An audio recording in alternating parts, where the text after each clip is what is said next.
Good day guys and welcome back to my channel. So yan guys, may experiment time na naman tayong gagawin sa araw na to.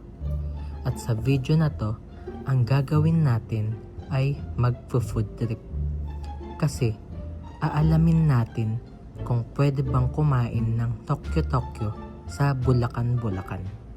At ang kailangan lang natin ay bumili ng pagkain sa Tokyo at doon sa Bulacan natin siya kakainin. Let's go! So yan guys, nakabili na ako ng pagkain sa Tokyo. Ang susunod naman nating gagawin ay pumunta sa Bulacan.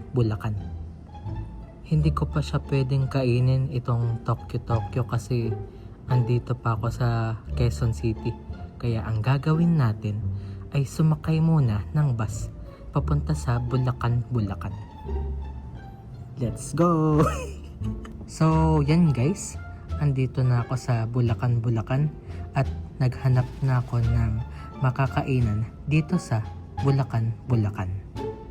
Wala kasing Tokyo sa Bulacan kaya nanggaling pa ako sa Trinoma kasi doon lang merong Tokyo. Kaya doon ako bumili ng Tokyo para kainin sa Bulacan.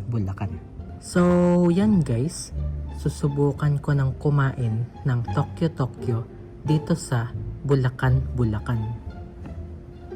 So yan guys, mga ilang minutes din akong kumain ng Tokyo dito sa Bulacan at so far wala namang sumisita sa akin kasi wala naman masyadong tao dito sa kinakainan kong restaurant kasi medyo maaga pa kaya ayun, tuloy lang ako sa pagkain.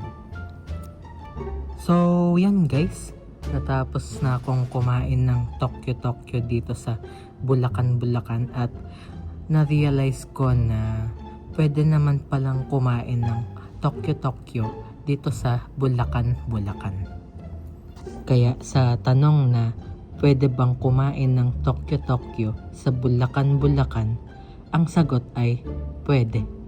Pwedeng kumain ng Tokyo sa Bulacan. So yun lang. Thank you guys for watching.